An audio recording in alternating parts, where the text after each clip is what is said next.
All right. Thank you all again for attending our KHS alumni webinar panel. And I got to say, I am incredibly excited. And I want to thank you all again for making time to be here this evening. I think this is a great opportunity for our current KHS students to reach out to successful alumni and be able to ask those questions that I think, we can all reflect back and wish we had someone we could have asked these questions to. So thank you again for the opportunity to be here.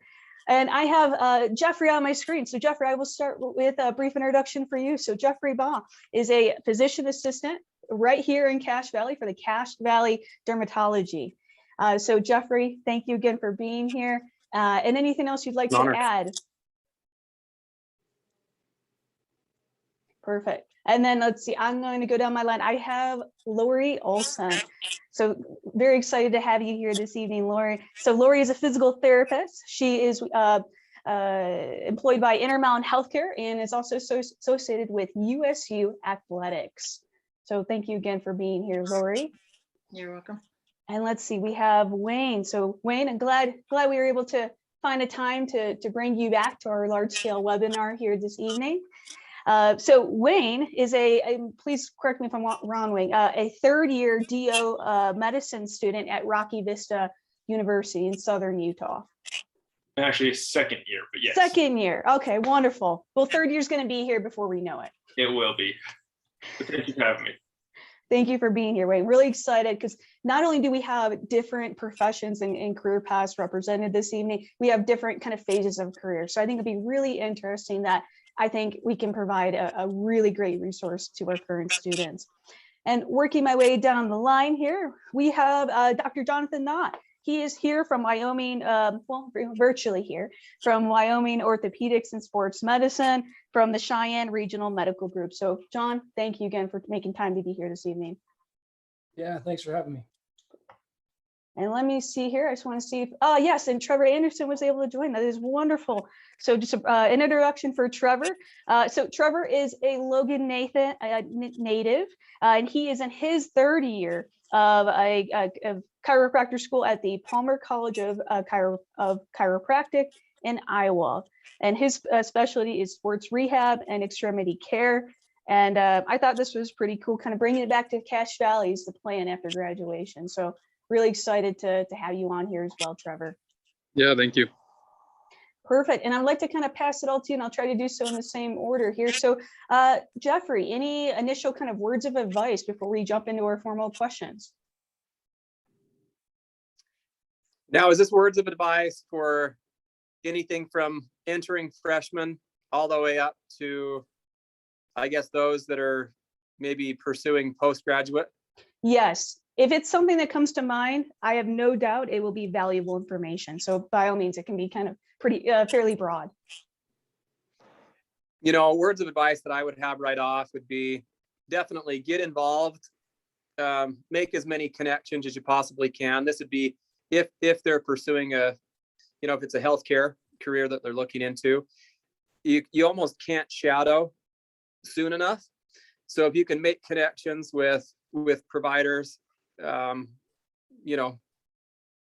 offices, it's really going to pay off to solidify a specialty that you may be interested in, and just to be able to ask questions and really start to grow in the field. They say sometimes in medicine that the subspecialty chooses you. I don't know if Dr. Knott feels that way, but you gravitate towards a certain specialty and you just feel really at home there. You feel like you can really make a difference. And the sooner you get into those offices and into those other environments, the happier you're going to be. I think the easier it's going to be able to start to make some of those decisions. And great advice. I couldn't agree more. That is wonderful. I'd like to pass it on to Lori. Any kind of initial words of advice before we dive into some more formal questions? Right. I definitely want to kind of add on to that of just trying to start getting that experience and just touching base. Like if you want to do something medical, I think if you start to just put your foot in the door somewhere, you start to, not only do you get to see where you're at and what people are there, you get to get a sense of all the different jobs that could be possibilities, and it really opens up your mind as far as just the excitement of different kinds of jobs and different kinds of days that you'll be able to kind of have. I also think, you know, you're not just getting the experience, you're doing lots of things. You're trying to figure out, do you just love it? Do you go home just so excited that you want to do more?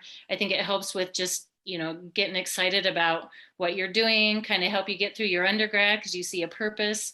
It also gives you these connections that are going to help you, you know, for letters of recommendation for down the road. And it sometimes closes a door where you go somewhere and you just don't feel like that's really for you, and that's okay, because then you can kind of take a step and do something different. But I think sometimes it's also talking to maybe parents or just understanding that there needs to be some volunteering going on. Maybe it's not a job. And that's tough to do as a college kid. You're busy and you've got lots to do, but it can just make, if you can start early, you're not trying to cram in those hours or trying to get those experiences later. You're kind of spreading it out throughout your school year. The other thing I probably would just advise on is, if you're going to go to the medical route, is just really take your studies seriously and just getting those good grades, you know, whatever you're having to do to kind of get those good grades and get the best that you can do in each class. I think that makes a lot easier, because once you decide what you want to be, it's really hard to have to go back and take classes over and do that type of thing. So, And great advice. Well said indeed. I'd like to pass it on to Wayne. So Wayne, any advice to get us kicked off for this evening? I really like what they've said so far. I feel like doing as much volunteering or just shadowing as much as you can with a variety of specialties, just to get a feel of what it is that you like and don't like, and just to explore all the different professions that are available to you. I feel like that makes a big difference. And like she had said, you get to make connections through those as well, of potential people who can give you letters of recommendation, or even just friends. Or there are multiple physicians that I shadowed that they said, hey, if after in med school, if you need a rotation, let me know. I'd be happy to let you come rotate with me. So just being able to make those connections right now, I think will make a big difference long term. And then just not closing doors on what, you know, if you decide I'm going to only do PT, or I'm only going to do OT, or whatever it may be, you know, just being willing to shadow other things and just see a variety of things and recognize what you really do want to do. And maybe if there's something else that you would like to do as well. So I think that's really good advice that they gave to go do those things. Well said. Thank you so much. I'd like to pass it on to John Knott. Any additional advice or aspects you'd like to offer? Yeah, I think everybody said a lot of really good stuff, and it's all kind of following the same theme, where somebody told me a long time ago that whatever you do, do it because you love it, not because it pays good money. Kind of what all these guys have been saying is, you really have to take as much opportunity to explore every avenue, whether it's healthcare or anything else, to see how well you actually fit. Because, you know, the road it takes to get to the end, there's no way you're going to survive if it's not something you're doing purely because you love doing it. And well said. You have to love it. You're going to spend a lot of time on this path. And again, it could be the make or break moment, you know, that whether you can be successful, you do need to enjoy it. Very well said. Trevor, anything else you'd like to add as well?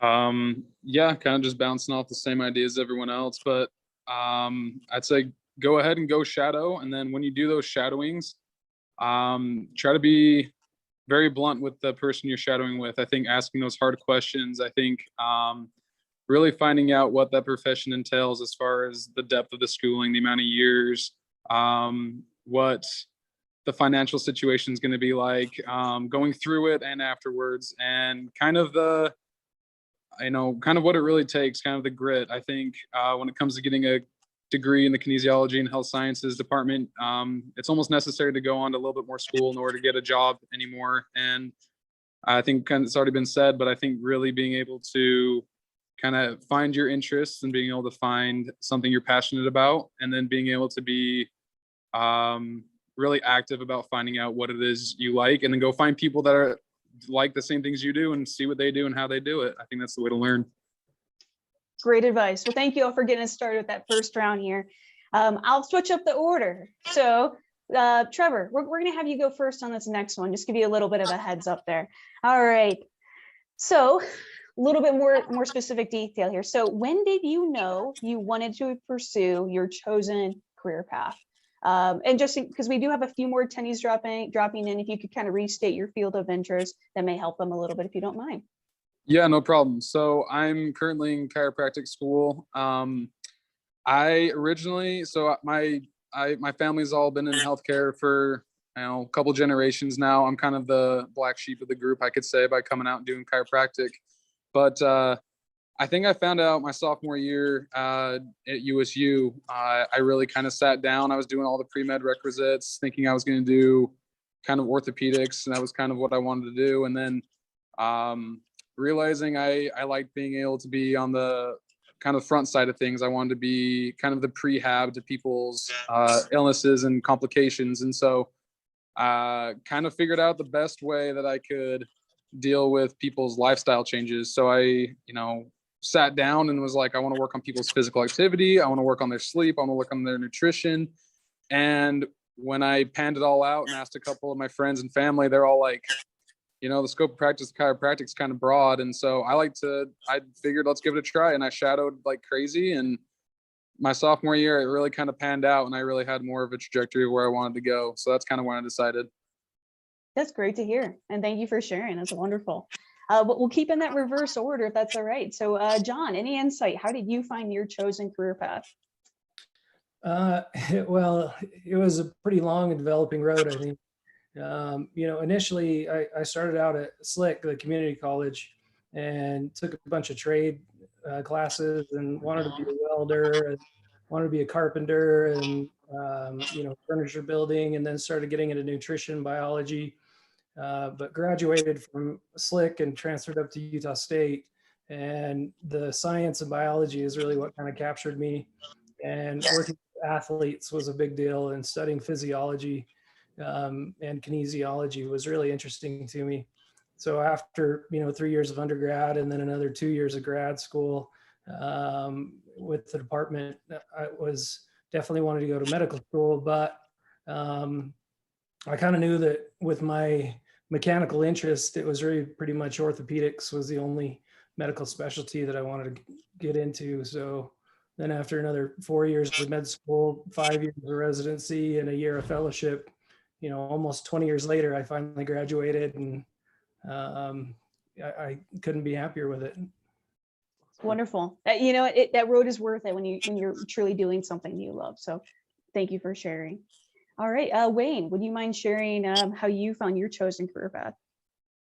Yeah, so for me, it was probably, I think it was after my second or third year at USU.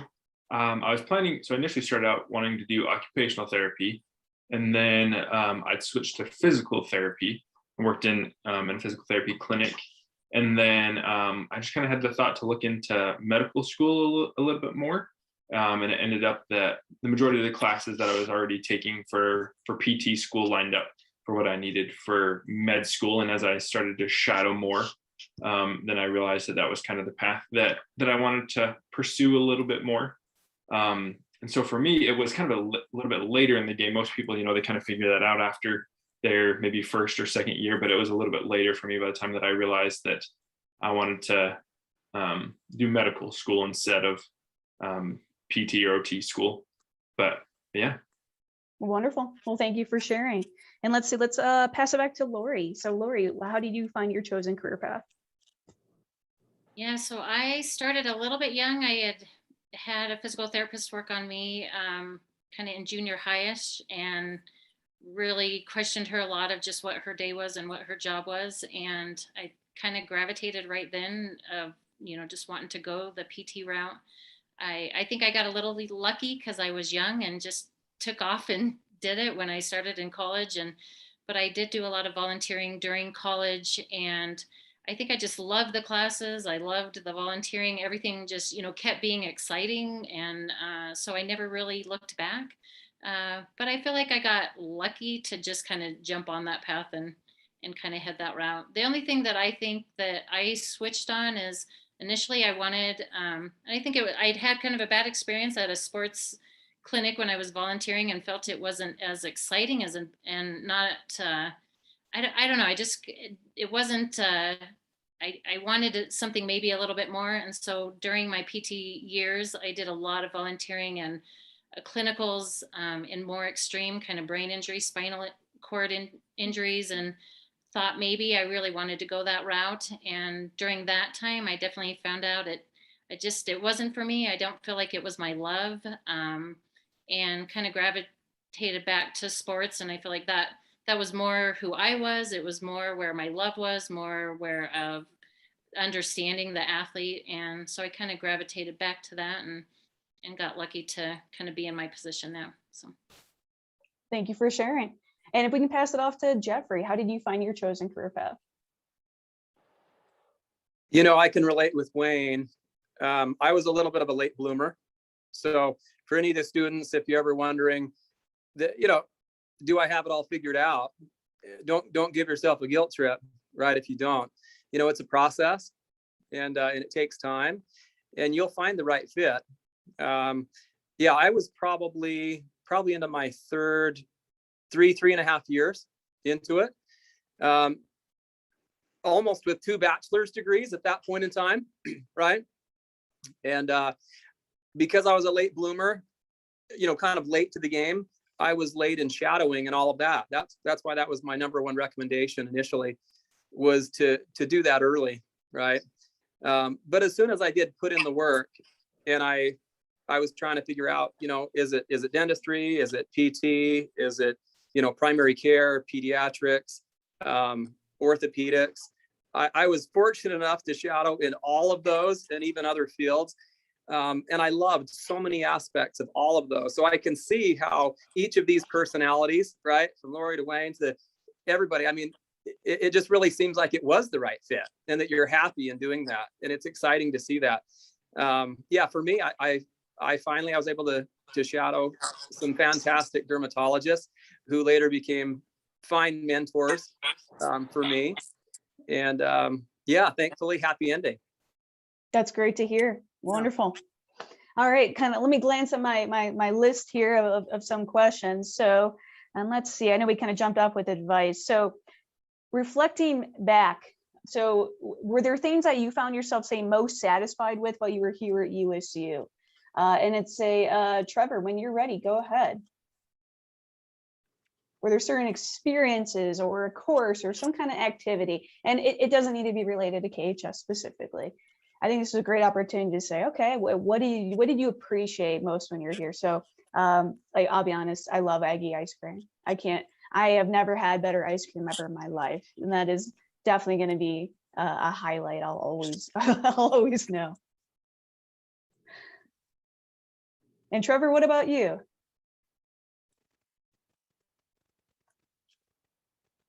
There we go. Can you hear me now? Yes. Alrighty. So I'd say for me, kind of KHS related, but I really appreciated having the strength and conditioning course that was going on up there at Utah State, and the facilities they had. Having a convenient gym on campus like that it's really nice. So that was always a big plus in my mind. As far as an accomplishment though, honestly, I found my wife and I got married and started a family while I was at Utah State, and that's been something that I think a lot of people can look at as a kind of a hindrance maybe, but for me, it's been what's helped me push through my undergrad and to push through my years so far in graduate school. And so I think having met there at Utah State wasn't by coincidence. And I think it's really helped me and pushed me to try to be, kind of the best, chiropractor and healthcare professional that I can be. So I'd say definitely my wife and my family, having met at Utah State, that's probably my greatest accomplishment. That's wonderful, Trevor. Thank you for sharing. All right, John, same question to you. When you're looking back, are there certain things you found yourself, say, most satisfied with, certain accomplishments, or it could be just something memorable that you recall about USU? I think the 2 years that I spent getting my master's degree there was probably some of the best 2 years of my life. I think I had a really excellent opportunity to work with Dale Wagner there. And for my project, he and I were out climbing mountains down in Mexico. And you just don't get a chance to get experiences like that. And in the long run, it ended up making me stand out as a candidate for every step that came after that. And, not a lot of people have that kind of background. I think it was extremely beneficial getting into medical school and subsequently into residency. And overall, it was just such a good time doing something so fun and getting research dollars for it and getting an education out of it. So it was a great time. Wonderful. Thank you for sharing, John. I got to go back and find your thesis now. That sounds quite interesting. I'll have to talk to Dale. It was pretty short, so you'll have to look pretty hard to find it.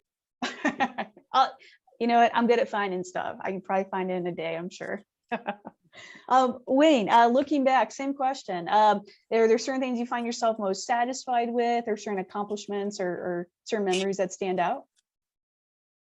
Off of what you had said, Sarah, I think just trying to really enjoy your time there at Utah State. I look back with at my time there with fondness, just enjoying for one, like the beauty of Cache Valley. It's just so pretty being up there on campus, except for January and February with the morning wind. That's terrible, but the rest of the time is just wonderful. So just enjoy that time and getting out and meeting people is a lot of fun. But going back to what Trevor said as well, have fun in school, but don't be afraid to work hard as well. So for me, I got married, and by the time I graduated, I had 2 kids as well. And so, I mean, there's a time during school where I was working part-time, going to school full-time, studying for the MCAT, and I had my wife and 2 kids at home. And so I was very busy trying to make all of those things pan out and work together. But it was a hard time as far as that goes, but it was still a great time.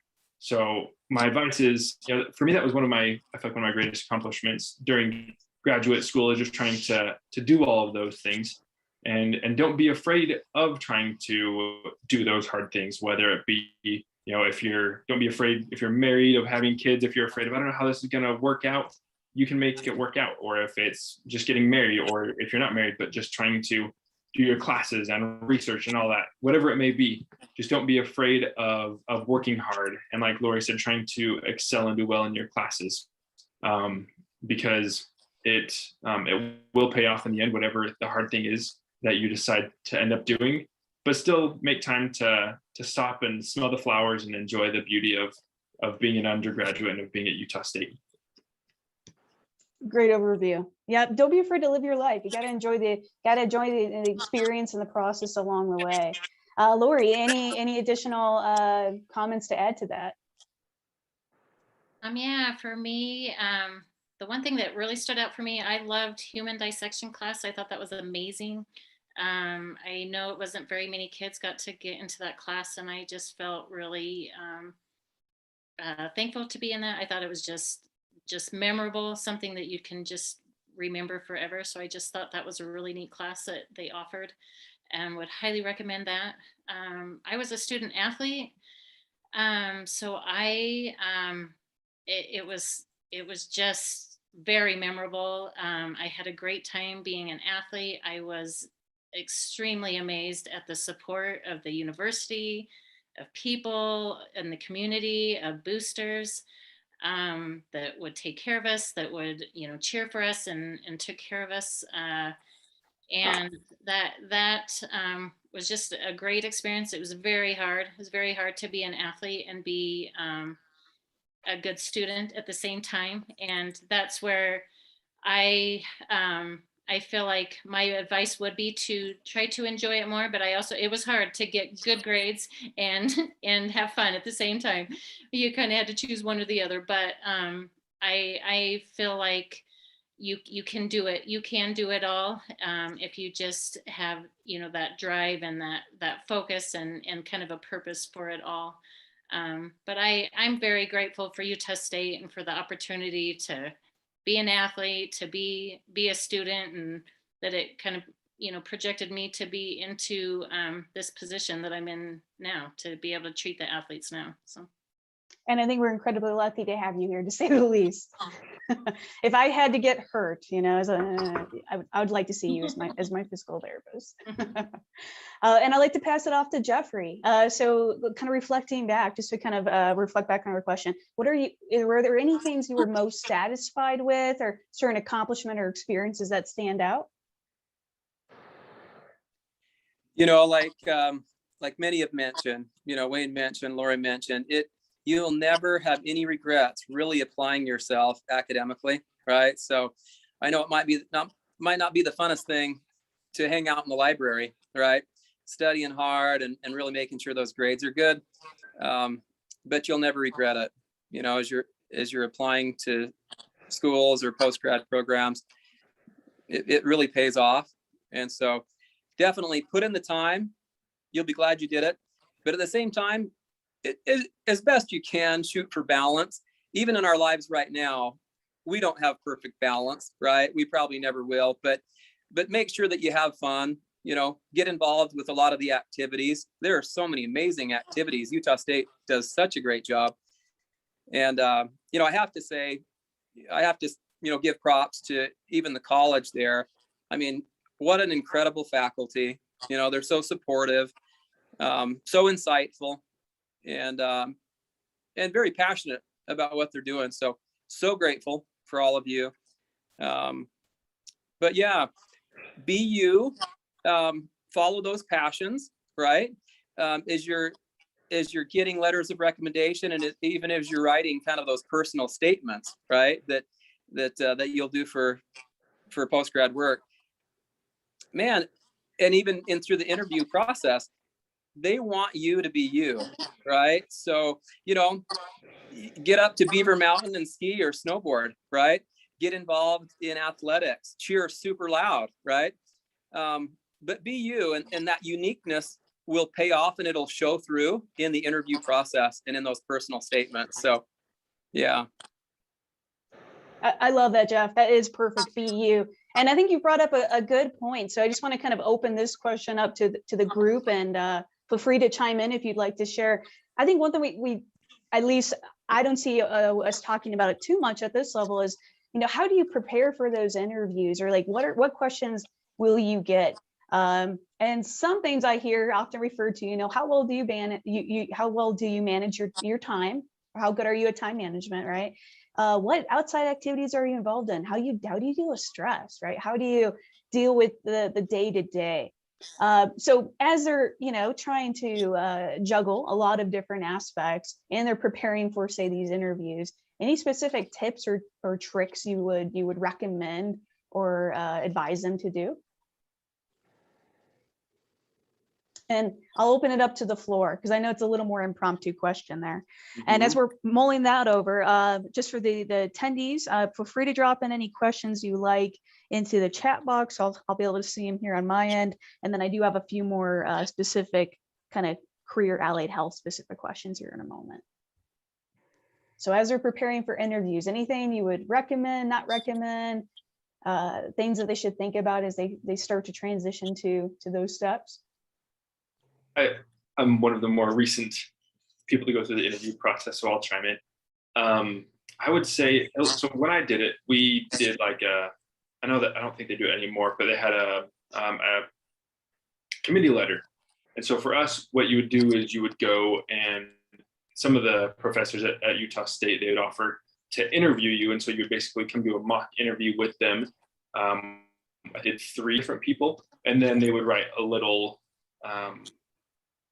paragraph or something about how your interview was, the letter of recommendation for you, and then they'd all send that to Yvonne, and she would compile them into a letter. But I feel like that practice of practicing interviewing was probably the biggest help for me when I actually got there. Having gone through the process of doing real interviews helped me to be more comfortable once I was in a real one. And so, like I said, I don't think that they do that anymore, but if you're able to find somebody with interviewing experience that you can set up a mock interview with, I feel like that's really helpful to be able to talk to them, get their feedback of what you can do and improve on going forward. Along with that, one of my friends that also did medical school up at Utah State. I think he ended up going to like 12 interviews, which is a lot.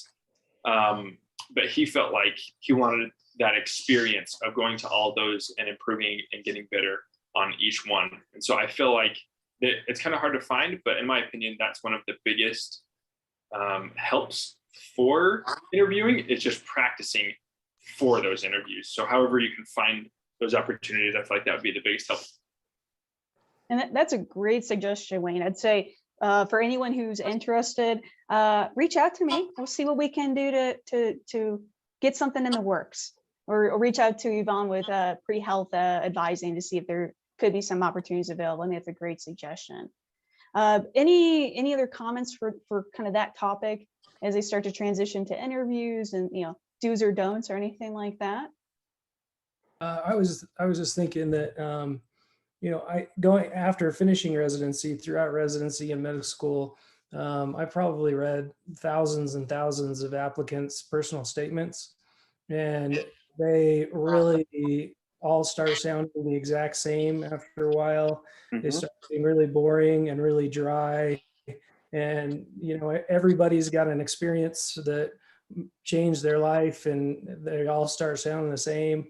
And so I really think, echoing what Jeff said, and making sure that the hardest part is being you and figuring out how to get that personal statement to represent you as a person. And when you get to the interview, making sure that you're the same person that you presented in your personal statement, and really just make sure that anything that you talk about is something that you're passionate about and you know inside and out, because interviewers will see through kind of a superficial understanding of your research or something like that in a heartbeat, and realize that, you know, you were just a grunt worker and didn't really care or didn't really put any effort into it. So, you know, the biggest thing is being yourself, figuring out how to get that to show through in a unique personal statement. Just like Wayne was saying, the more people that you can get to proofread statements, the more people you can practice interviews with, just to help you get more comfortable, because it really is a skill. Depending on which route you choose, there can be a lot of interviews and there can be a lot of personal statements you got to write. So you might as well start getting good at it now. I love that. Couldn't agree more. And it really is true. Practice does help, and you have to be your authentic self. I mean, truly, own who you are, be comfortable in who you are. And I'm sitting here, I was smirking a moment ago, because I'm like, oh yeah, I have been on both sides through different phases, interviewee and interviewer. And John, very well said. You know, if someone is being true to themselves, and, you know, are they excited? Are they engaged? It is clear as day. So it is. I think it is a really great way to make that mark and help leave a really good positive impression as you start to choose, you know, what career path may be of interest. So I'm going to transition for a moment here. Let's see. So Jeff, I got a few, let's see, like two main theme questions here that were a little more specific to physician, for you being a physician assistant, but I think this is also fairly beneficial for everyone. So if we can open it up after you, that'd be great. One specific question was, and it sounds like they're quite interested in your practice. Do you allow shadowing where you practice, or do you have recommendations, say, around the Cache Valley area? Yeah, if I can, I'll answer that. Maybe that second one, talking about, by all means, about shadowing. Yeah. That's okay. Yeah. Yeah, that's wonderful. We sure do. We do. Through kind of the initial COVID, you know, outbreak, of course, a lot of that changed a bit, but we do allow shadowing now. And some of my best recommendations would be come dressed very well. Some of these guys, I'm sure all of them will agree. We have had shadows where they show up just in a t-shirt and jeans, and that definitely doesn't put your best foot forward necessarily. But yeah, if you can come dressed in essentially your best, right? Yeah. Ready to take notes, ready to ask questions, to really feel engaged, right? And give it your best shot. Those are some recommendations, but yeah, we want to give back, and we want to provide those initial opportunities to discover this field of choice, right? Or to help you rule it out and keep moving, right? That won't Yeah. ever offend us. If you say, dermatology is definitely not for me, I'm moving on to orthopedics, right? Or to pediatrics or whatnot. So we want to help with that.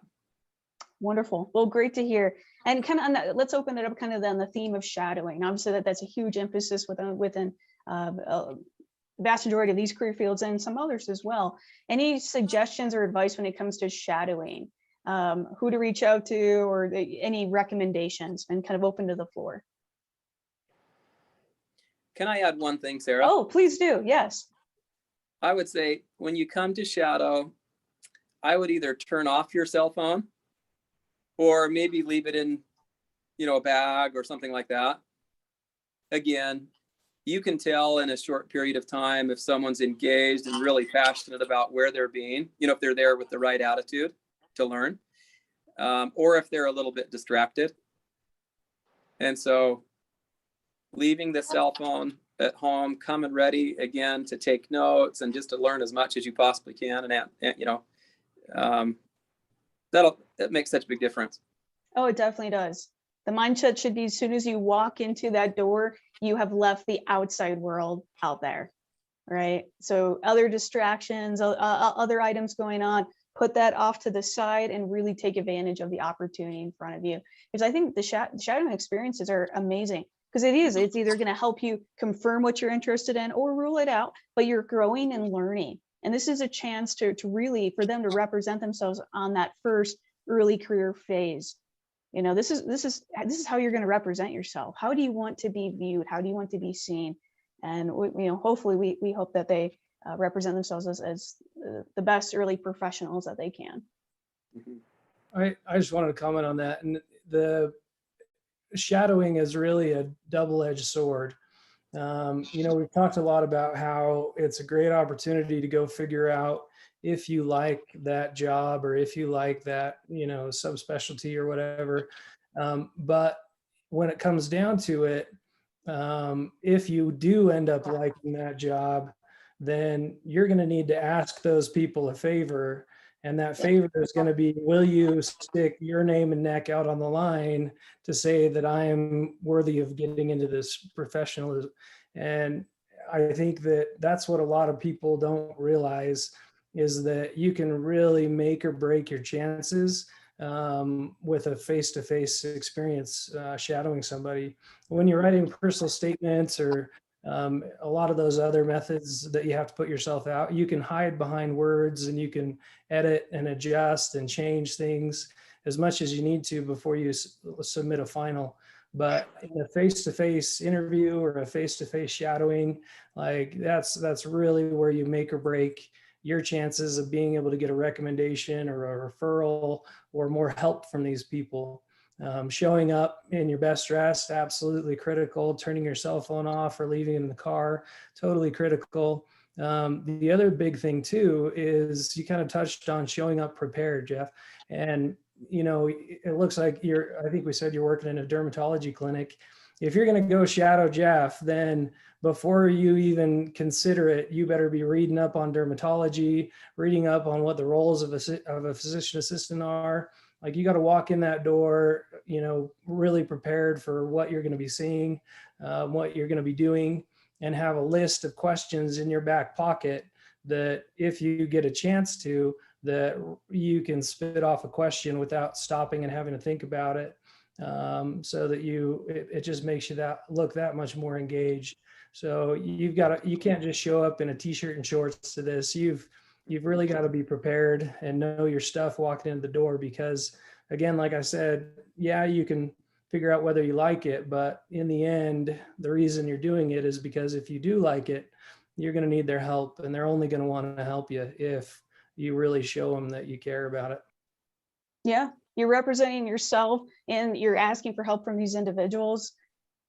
You got to step up. You got to come ready and prepared 110%, with no hesitation there. Well said.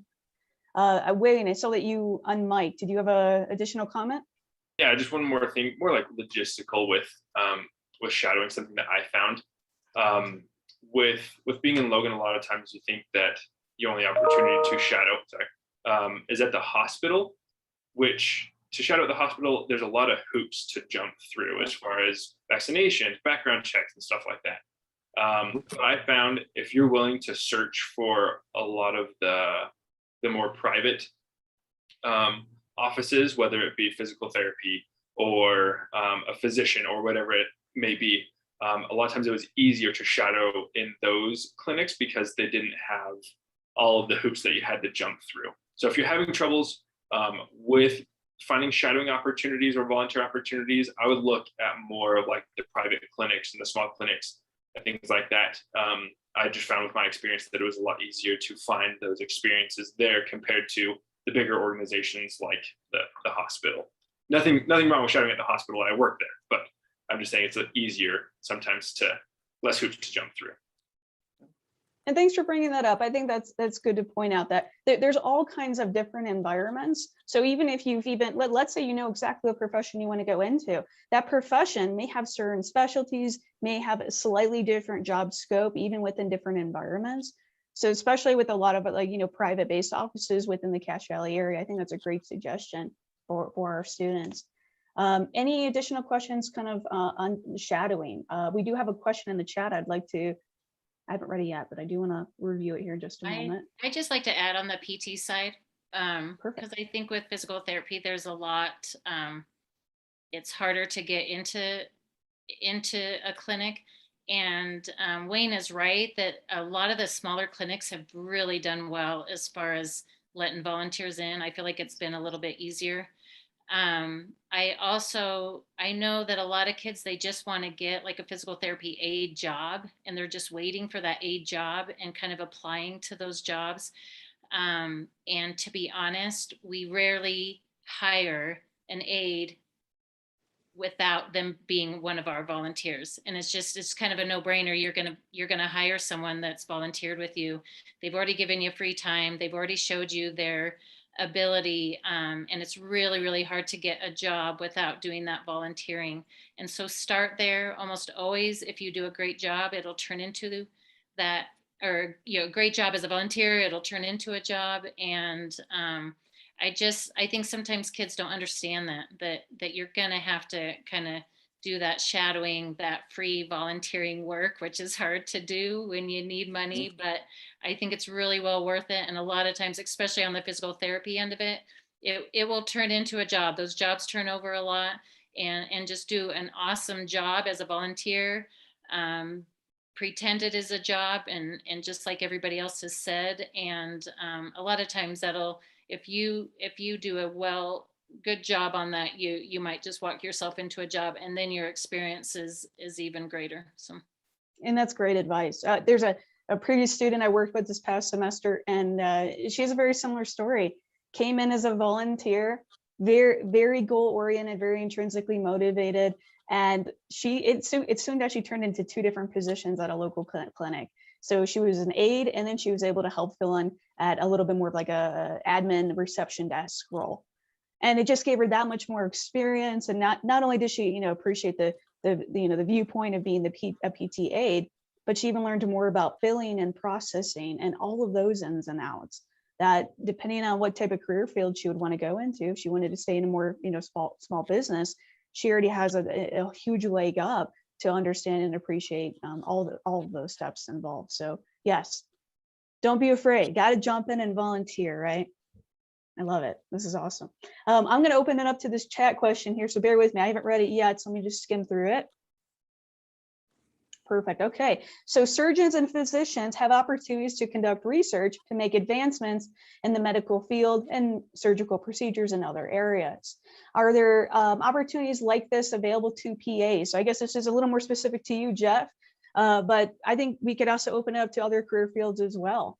Are there opportunities to conduct research, be involved in research, and help give back within certain career fields? So Jeff, when you're ready, and then let's open up to the field, because I think it's very applicable to a lot of our professions, all of them really. Yeah, there really is no shortage. There are plenty of opportunities for, I would say, for PAs, DOs, MDs, and others, right? Yeah, in fact, in many PA schools, they have various tracks, right? So they have educational tracks, clinical tracks, even research tracks. We certainly did in the school that I went to, and yeah, you can pick that track if you have a passion or interest in specifically doing research, or publishing during or thereafter school. And so if that is of interest, dive in. And I'm with Lori and Wayne and others who have said that, within that realm of research, if it just needs to be that you're volunteering and you're doing any little bit of grunt work that needs to be done, get in there and learn. And then you may play a larger part later on down the road, but you'll gain the experience. And I think maybe just as important, you'll gain their trust, right? That you want to be there and you're there for the right reasons. Great insight, Jeff. So this question hits me a little bit more. So as a postdoctoral research fellow, I do a lot of research, and I have the privilege to get involved with some outside projects. So this project here, this alumni panel, was a passion project of my own that got approval. So I was excited to take advantage of it. But a lot of what I do day to day is research, and I have probably an undergraduate student probably reach out on average once a day through the whole entire academic year. And it's usually about 1% to 3% that really stand out, that follow through, that show up, that respond to that email, that show up in the lab, that go that extra step. And there's all kinds of cool opportunities involved. So expand on this question a little bit broader. Have any of you, I guess, been involved in research? Is that something of interest, or any kind of tips or recommendations kind of on that theme?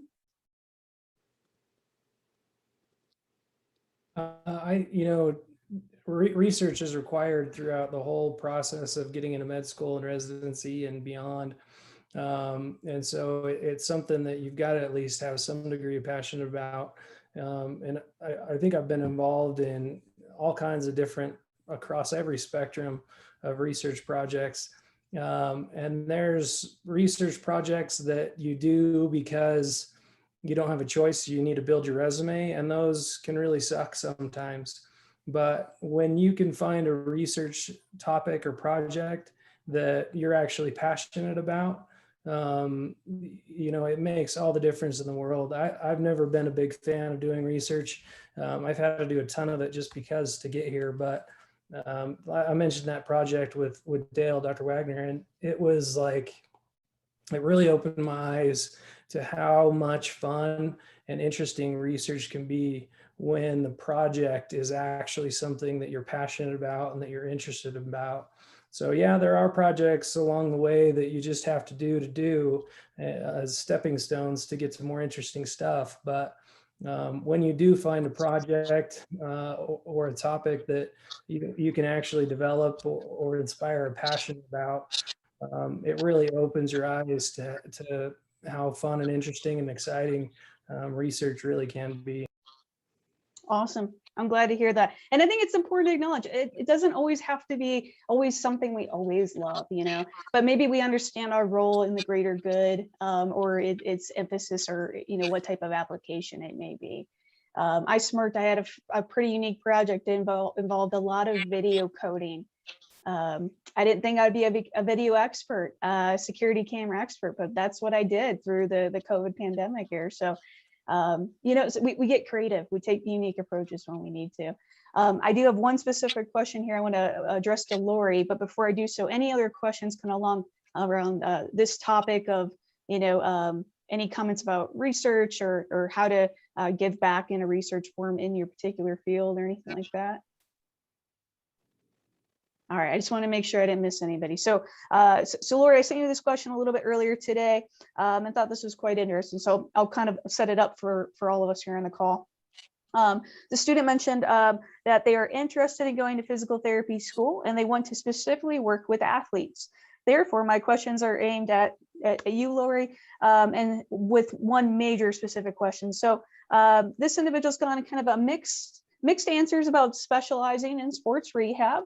They wanted to know, your thoughts and insight about being a sport or orthopedic specialist, and would that provide any kind of advantage to help them as they kind of move forward in a sports rehab oriented career? Is this something you recommend? Any insight, advice for them?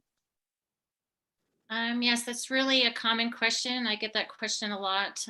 It seems like the sports world is kind of what draws some people that just want to make sure that they're working with the athletes. And so a lot of physical therapists want to head that route. I feel like my route was a little lucky in a sense of how I got there, but it seems like there is a lot of ways that you can make yourself more ready to go that route. And my few suggestions, I don't know if there's a perfect way to just make sure that you're going to be working with athletes as a PT. So I don't think there's just the perfect path to go that route. But the few suggestions and kind of what I've seen is it kind of goes back to that volunteering of kind of keeping yourself involved in some kind of sports aspect, whether it's your volunteering, it's your clinicals while you're at PT school. They'll make you do a variety, but if you can do the majority of them at some kind of sports, facility, that can really help you. You're starting to make those connections. Again, it's that networking in the sports world. I also think there's kind of a I don't even know what the word is for it, but a lot of people say they want to be in the sports world. A lot of doctors will say they want to be in the sports world, but when they're being called at 10 o'clock at night and the quarterback needs to be seen the next morning, they don't have their phone on, and so some of it is, in the sports world, it's a little bit more crucial in everybody's mind that the athlete be seen, that, MRIs get done, that physical therapy gets done.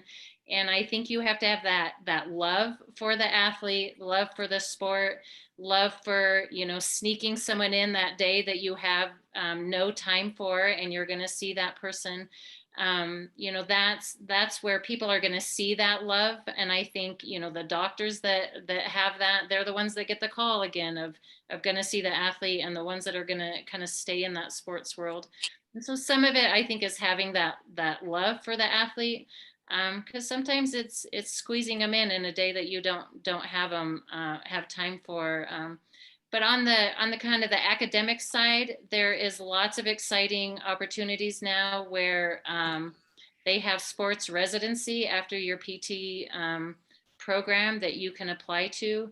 They're very highly wanted. They're very hard to get into, but again, that's where I think your background comes into play, what you've been doing kind of through your undergrad and through your PT school will come into play, and you get to, you can apply to Ohio State's residency, and you're seeing the Ohio State athletes and getting involved in their medical program. And so there are those residencies that we never had. And so I feel like that's an awesome opportunity to kind of work towards. There are specialties you can get extra, credentials as well. The kind of the orthopedic or sports, I forget what they call it, kind of extra education after your PT program. And I do think those are helpful. I don't know if they're necessary. I think connections are probably your biggest way, and your clinicals. There's so many amazing sports clinicals out there that sometimes you're having to apply for them, but I think it's worth doing all that extra work if that's the route you want to go. And thanks for providing that insight. That's wonderful. That is really neat to hear. Yeah, I mean, who doesn't want to do, some additional, solid training just to help them set themselves apart if that's the way to go. That's awesome. I'd like to open that question up kind of the floor, because it does relate to a lot of our other fields as well. So, John, I think you may have been chiming in there. Oh, sorry. I was just going to say, if you were trying to call me at 10 o'clock, I promised my phone was on, but I'll do better next time. And that, I love that example, Lori, truly, because that's what it takes. It's going to take, those extra steps, finding the time in your day that doesn't exist, but you have to make it fun. You have to find the time. So it's something that our students really need to be aware of as they start to think about these fields. Kind of glancing at the time here, I just want to open it up and see, are there any kind of final thoughts? Any last things you would like to kind of leave our students with as, words of advice or anything of that sort? I was just clicking around and found a couple of buttons that listed the attendees.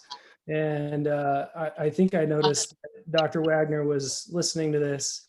And I mentioned him a couple of times already, but I thought I'd take the chance to tell him that he definitely changed my life. So I owe him a lot. So thanks, man. That's wonderful. Thank you so much for sharing that. Any other last thoughts here from our panelists? One thing I want to say is I feel like you're just trying to rush it in your undergrad through your schooling. You just can't wait till it's over. And I feel like that if you're headed to the medical world, I think we're a little, uptight type people anyway, kind of heading that route. But I wish I would have enjoyed it more. I wish I would have enjoyed PT school more and just wanted the end of it to be to the end and enjoy the journey more. Kind of like John said he did 2 years of his master's program, and that was one of his most special years. And I think sometimes you think maybe it's just, wasteful years, and they're not. They're developing who you're going to be. You're meeting people who are going to be amazing people in your life. They're going to help form who you become. All your experiences are going to help form that. And I think when you're in your undergrad, you just can't wait till all of it's over. And I look back and I don't know if there could have been more fun time as your college years and special time.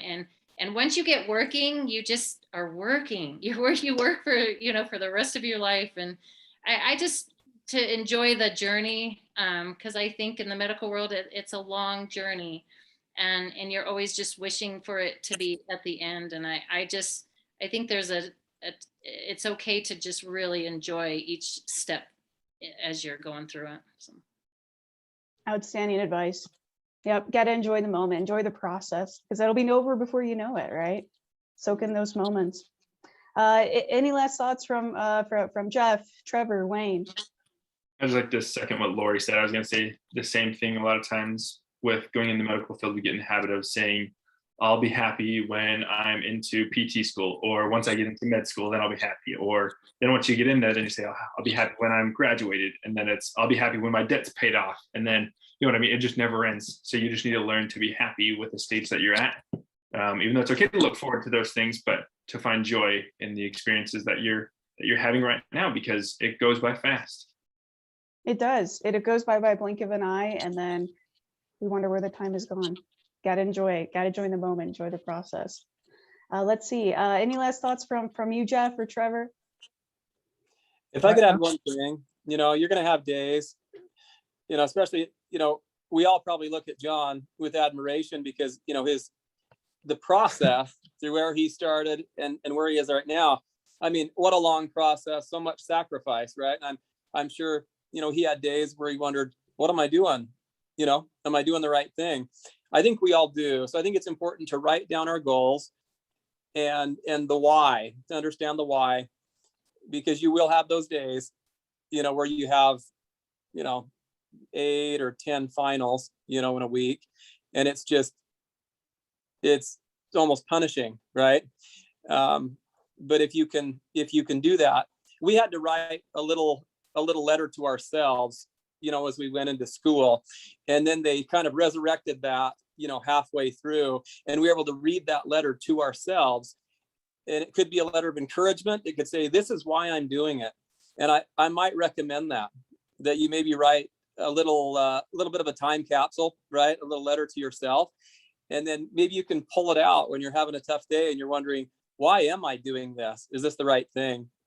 Because we have those times of discouragement, but you'll get there, right? Do enjoy the process, right? And know that, if this is the mountain that you're shooting for, you'll get there.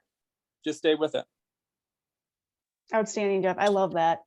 Write a letter to yourself and keep kind of put it in a safe spot, and then take it out, take a look at it a little while down the road. You know, you need that refresher of why. All right. And Trevor, any last thoughts from you? Yeah, kind of real quick. I actually kind of read about this today. Kind of learning about what bison do when a storm comes by. You know, they turn into it and they face it and they kind of charge on. They don't sit back and wait for it to hit them. I think that's kind of what it is. If you've got dreams, if you got aspirations, and you wanna do stuff, don't turn away. This isn't a time to shy away and to wait for people to hand things to you, because it's not going to happen.